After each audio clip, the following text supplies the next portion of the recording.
Teman-teman, sebelum nonton jangan lupa ya klik like, subscribe, and share. Pamirsa pinanggih malih sareng kula Sheila Oktarina ing program kesayangan kita Pawartos Jawi.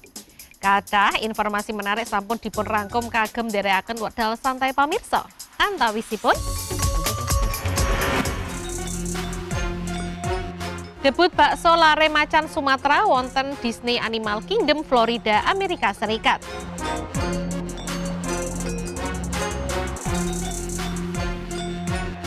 Prestasi Kholidin minangka pemenang medali emas wonten ajang Asia Para Cup 2000 selangkung. Jelajah budaya, pesona lan kaendahan saking beksa muang sangkal khas Sumenep, Madura. Pamirsa menika Pawartos Jawi.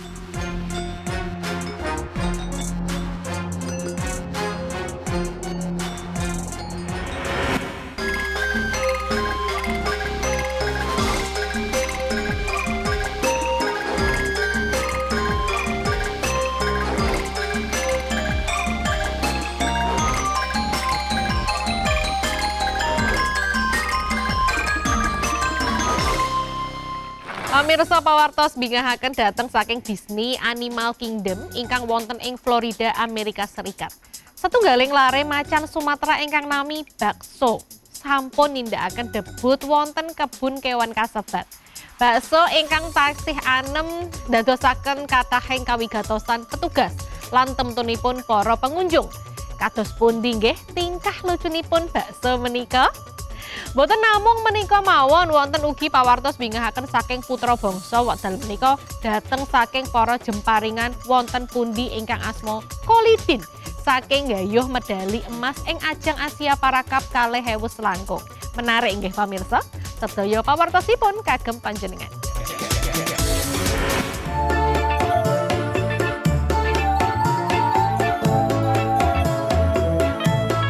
Pamirsa, viral sawentawis wekdal rumiyin. Setunggaling lare macan Sumatera ingkang dipun paringi nami bakso. Sakmenika dados daya tarik kagem pengunjung wonten Animal Kingdom Disney Florida, Amerika Serikat.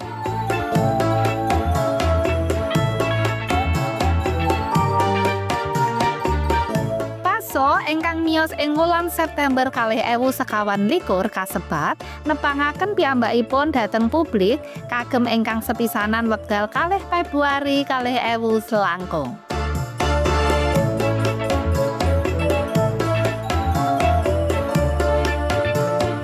Minangka setunggal ijen bayi macan Sumatera ingkang miyos wonten Disney Animal Kingdom lebet 7 warsa pungkasan, boten damel gumun menawi miyosipun bakso saestu dipun tenggo kalian para petugas penangkaran lan temtunipun para pengunjung.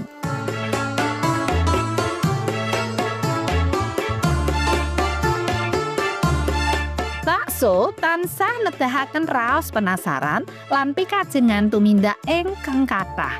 Asring piyambakipun nyobi ngaras mambet lan dolanan ing sawentawisipun. Piyambakipun ugi wonten lebeting pengawasan indukipun lan ugi asring sesrawungan setunggalanipun.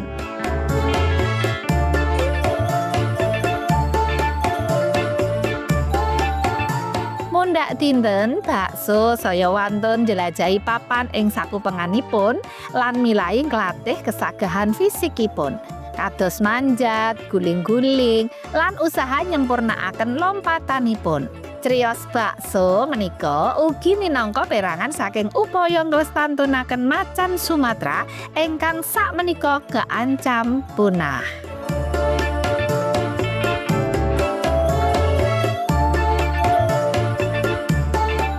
Wekdal menika bakso saged njelajahi habitatipun sareng kalian indukipun ing sak ngandhaping pengawasan para petugas penangkaran kebun kewan. Komitmen kagem nglestantunaken kewan langka menika sangsaya dipun kiyataken langkung kolaborasi kalian secacah asosiasi kebun kewan lan organisasi pelestarian hewan langka internasional.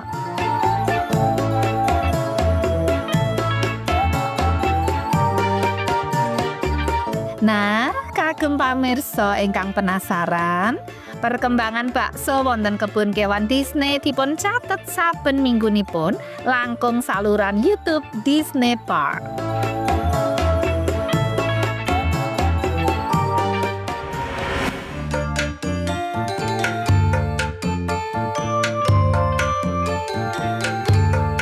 Pamirsa, para putra bangsa tansah nyobi kagem ngaromaken asma Indonesia wonten panggung donya.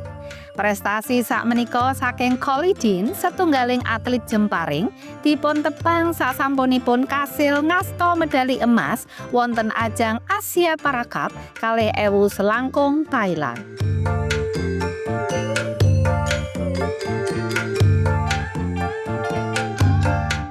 Lebeting kompetisi kasebat, Collie Dean kasil unggul wonten ing cabang olahraga jemparing recurve individu putra wonten Bangkok. Collie Dean dados namung setunggal ijen atlet ingkang ngasta emas dumugi Indonesia.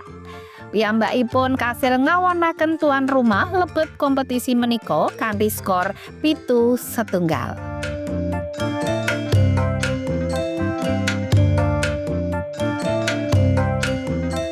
Boten gumun pamirsa, awit lebet sedangunipun wekdal sekawan taun tansah nderekaken kompetisi. Collie Dean tansah nedahaken prestasi ingkang saestu mbingahaken. Posisinipun wonten ing urutan donya tansah minggah kanthi cepet.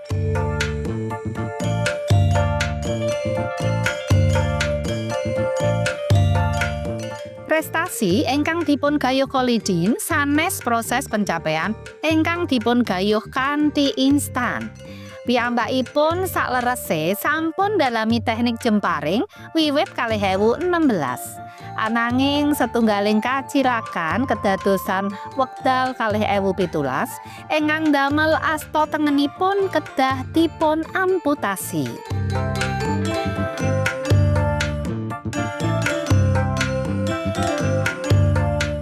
Nampi kasunyatan kasebat, Collie Dean boten lajeng nglokro. Piyambakipun justru sangsaya giat anggenipun krancang strategi supados bakatipun wonten jemparing tetep saged dipun saluraken.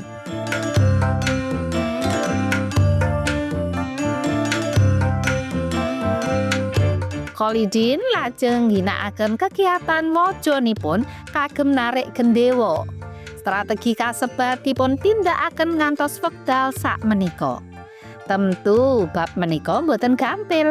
Lan sanadyan Collie Dean sampun kulinten ngagem wajanipun, piyambakipun kedah adaptasi kalian kondisi angin ingkang nggadhahi karakteristik angin ingkang benten.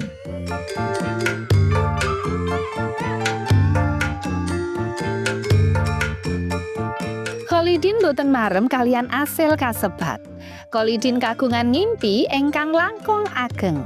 Piyambakipun kepengin ngejar Paralimpiade Los Angeles 2028 ingkang badhe dateng. Pramila wekdal samangke fokus utaminipun inggih menika kagem nderekke tryout kagem njagi poin donyanipun.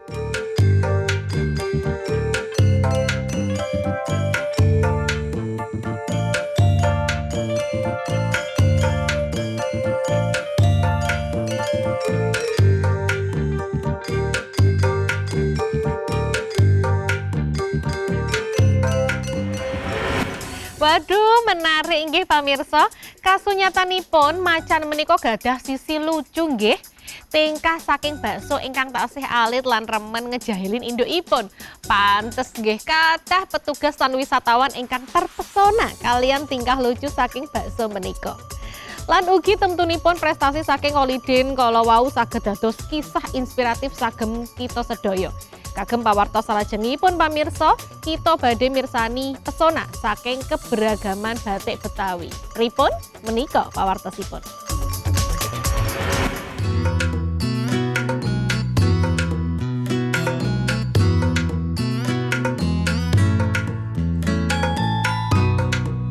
Pamirsa, kain batik Betawi sugih dhateng pesona motif lan warna ingkang ngresepaken. Batik Betawi ingkang asalipun saking Jakarta menika minangka setunggaling warisan budaya ingkang nyawiji antawis kaendahaning tradisi kaliyan sentuhan modern.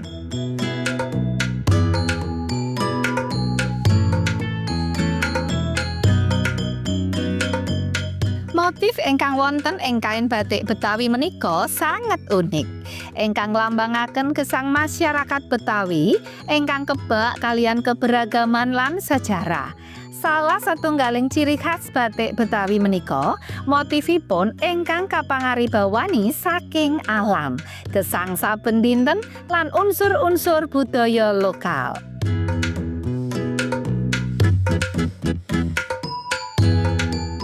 Motif kados ondel-ondel, kembang, lan ukiran griya tradisional Betawi asring ngrembakan kain menika, nyiptakaken pola ingkang khas lan gampang dipun mangertosi. Saben motif nggadhahi makna ingkang unik, ingkang nglambangaken filosofi gesang lan tradisi ingkang dipun junjung inggil dening masyarakat Betawi.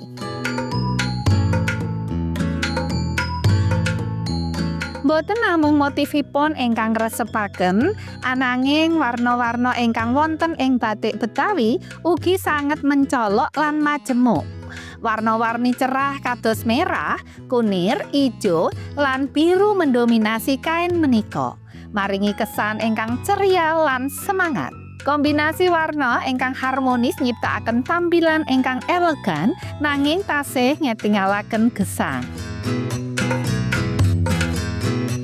Batik Betawi boten namung kain, nanging ugi satunggaling wujud cermin identitas budaya ingkang kiyat. Saben helai batik ingkang dipun damel nggawa cariyos lan nilai-nilai luhur ingkang kedah dipun jaga lan dilestarikaken. Kanthi pesona motif lan warna ingkang sugih, batik Betawi tetep dados salah satunggaling simbol kebanggaan kagem masyarakat Indonesia.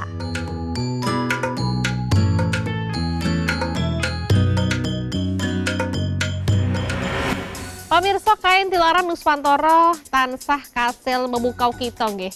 Yuk lestantunaken menapa kemawon kebudayaan ingkang kita gadahi. Pamirsa, sasampunipun pawartos Jawi badhe wangsul malih kanthi informasi menarik sanesipun.